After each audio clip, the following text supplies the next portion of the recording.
Hey, welcome to EPN. My name is Victor Lucas, and welcome to the 2018 Rocket and Raygun Awards. We are going to jump into our next category, and the way that this works is EPN will deliver our nominees. Then we're going to hear from the EPN community, our friends and fans of the show, and they're going to give us some of their ideas and picks. And then we're going to come back to me, and I'm going to pick the winner of our category. Our category is Best VR Game of 2018.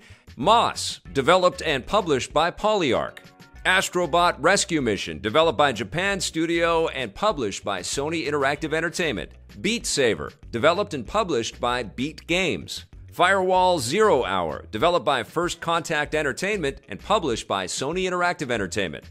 Wipeout Omega Collection, VR Mode, developed by XDev, Clever Beans, and EPOS Game Studios and published by Sony Interactive Entertainment. Tremendous nominees in our Best VR category. This was a terrific year to have a VR headset, especially a PlayStation VR headset, as the list of nominees kind of, tells us right there. I want to hear from the community, though. What are some of their picks for Best VR Game of 2018?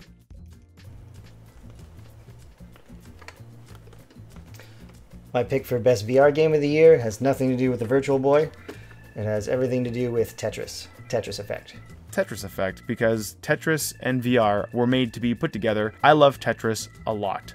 And being fully immersed in a musical world that's just beautiful and has my favorite time waster ever, and being immersed in that world is just something I cannot love more. Didn't play any VR.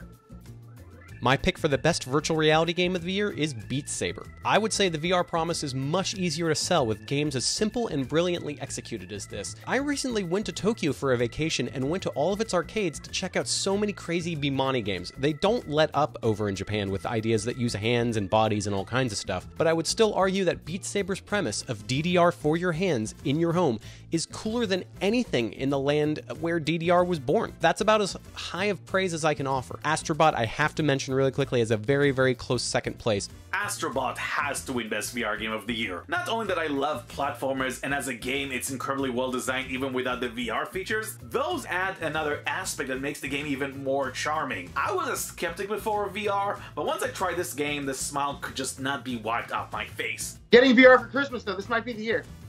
Next year, I'm gonna have a vote. I'm gonna have a vote.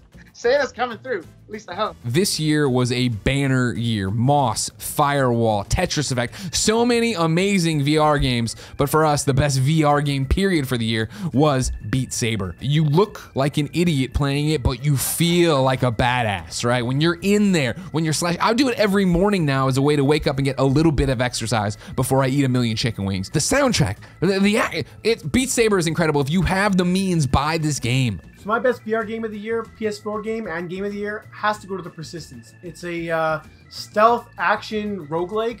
Every time you die, you have to respawn, you can upgrade your body, you find new weapons, you have to get through 5 levels of a ship that's floating near a black hole and save it.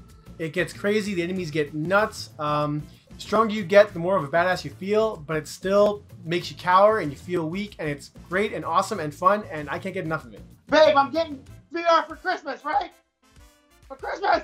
All right, great input from everyone there. Thank you so much for sending us your videos. Let's take a look at these nominees here for a second. We've got Moss from Polyarc, which was so charming and so lovable. I fell in love with that little mouse. Very, very cool game. Beautiful artwork and a lush environment to explore. Really a tremendous title. Beat Saber is a ton of fun as well. You're going to get a workout and you're going to listen to some fantastic music. I really enjoyed playing Firewall 0 Hour, which has a terrible name. I always forget that name, but it's one of those fun games where you can pick up the PlayStation gun peripheral, the VR gun peripheral, and you feel like a badass in the game. Incredibly well designed and totally suitable for the VR experience. Wipeout Omega Collection, the VR mode was a free update to anybody that owned that game, and I think this is one of those games where you go, is this going to work? It's probably going to make you barf because the Wipeout games move so fast, but I'll tell you what, it really does work because of the refinements in the title, but also the customization with how you can place yourself within the cockpit of the Wipeout craft. An exceptional game. You owe it to yourself to check it out. I know you're going to be super impressed. That leaves Astrobot Rescue Mission, which is our winner. This was an extraordinary title. It was just an exceptional platformer with lots of great puzzles. You're trying to save all your little robot buddies. It actually puts you into the experience, though. You actually play as a character in there, and you've got to interact with objects using your head, which is attached, obviously, to the PlayStation VR headset. Gorgeous graphics, lots of charm, great music, simply one of the best games of the year, and clearly the best VR game experience that I played and that we played here at EPN in 2018. Great stuff, Sony.